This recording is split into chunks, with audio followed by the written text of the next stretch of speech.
ഈ കഥയുടെ പേര് ഒരു നേതാവിൻ്റെ കോപ്പിയടി. ഇത് 1980 നടന്നൊരു കഥ. ആ നേതാവ് ഇന്നിപ്പോൾ ജീവിച്ചിരിപ്പില്ല. ഈ നേതാവ് കോപ്പി അടിച്ചു. അന്ന് TC രായൻ പറഞ്ഞൊരാളായിരുന്നു എൻ്റെ ചെയർമാൻ, ഒരു യൂണിവേഴ്സിറ്റി കോളേജിലെ ഒരു അധ്യാപകൻ. അയാൾ എന്തെങ്കിലും ചില പേപ്പറൊക്കെ മാറ്റിവെച്ചു. പിന്നെ ഒരു പേപ്പർ 14 മാർക്കുള്ളത് 74 മാർക്കാക്കി.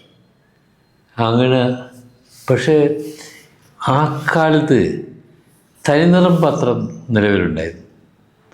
തനിനിറം പത്രം ഈ വിവരം എന്നുവെച്ചാൽ തനിനിറം പത്രത്തിന് വെച്ചാൽ അത് ശരിക്കും പറഞ്ഞ ഒരു രഹസ്യാന്വേഷണ പത്രം പോലെയായിരുന്നു ആ കാലത്ത്. എന്ത് രഹസ്യം ഉണ്ടെങ്കിലും എങ്ങനെയെങ്കിലും കണ്ടുപിടിച്ച് പത്രത്തിൽ കൊടുക്കുമായിരുന്നു. യൂണിവേഴ്സിറ്റിയിലുള്ള ഇയാളുടെ ആളുകളുണ്ട്, ഇയാളുടെ ഏജൻസി ഉണ്ട്, അവിടുത്തെ സ്റ്റാഫ് തന്നെ ഇയാളുടെ ഏജൻ്റായിട്ടൊക്കെ വർക്ക് ചെയ്യുന്നുണ്ട്. അങ്ങനെ ഇയാൾക്ക് ഈ വിവരം കിട്ടി, ഇങ്ങനെ ഈ നേതാവ് കോപ്പിടിച്ചിരിക്കുന്നു, ഇന്ന ആളാണ് ചെയർമാൻ, ആ വിവരമൊക്കെ കിട്ടി. ഉടനെ ഈ തനിനിറം പത്രത്തിൻ്റെ ഉടമസ്ഥൻ എന്ന് പറഞ്ഞാൽ കൃഷ്ണനായർ പ്രത്യേക ഏർപ്പാട് ചെയ്ത് വാച്ച് ചെയ്യാൻ വേണ്ടി, യൂണിവേഴ്സിറ്റിയിൽ വാച്ച് ചെയ്യാൻ വേണ്ടി. അങ്ങനെ ഈ കോപ്പി അടിച്ച കേസ് കോടതിയിൽ വന്നു. കോടതിയിൽ വന്നു കഴിഞ്ഞപ്പോൾ ഇത് ശരിക്കും പറഞ്ഞാൽ പാർട്ടിക്ക് ക്ഷീണമല്ലേ, ഇയാളെ ഉൾക്കൊള്ളുന്ന പാർട്ടിക്ക് ക്ഷീണമാണല്ലോ. അപ്പോൾ ഇയാളെ എങ്ങനെയെങ്കിലും രക്ഷപ്പെടുത്തണം. അന്ന് AK ആൻ്റണി മുഖ്യമന്ത്രിയാണ്. ആൻ്റണി എന്ത് ചെയ്തെന്ന് വെച്ചാൽ കേസ് കോടതിയിൽ നിന്ന് പിൻവലിച്ചു.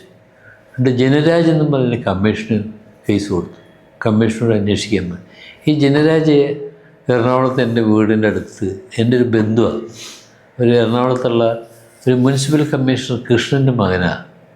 ആ വീട്ടിലെ എല്ലാ ആളുകളും ഞങ്ങൾ അടുപ്പമുള്ള ബന്ധുക്കളാണ്. അപ്പോൾ എനിക്ക് ഇതിൻ്റെ മുഴുവൻ കഥ അറിയാം. ആ കഥയുടെ കാര്യങ്ങളൊന്നും ഞാൻ വിടുന്നില്ല. പക്ഷേ അയാൾ അവസാനം എന്ത് ചെയ്തെന്ന് വെച്ചാൽ അപ്പോൾ ഇത് കഴിഞ്ഞ് ഏത് കമ്മീഷൻ വന്നാലും കുറേ കഴിയുമ്പോൾ അത് പിന്നെ മൂടി മാഞ്ഞങ്ങ് പോകാനും അറിയില്ല. ഇയാൾ ഇതിനകത്ത് തെളിവൊന്നുമില്ലെന്നും പറഞ്ഞ് എഴുതി തള്ളി. കാരണം അയാളുടെ സ്വാധീനം വെച്ചുകൊണ്ട്, ഇവരുടെ സ്വാധീനം വെച്ചുകൊണ്ട് ആ കേസ് അങ്ങനെ പോയി.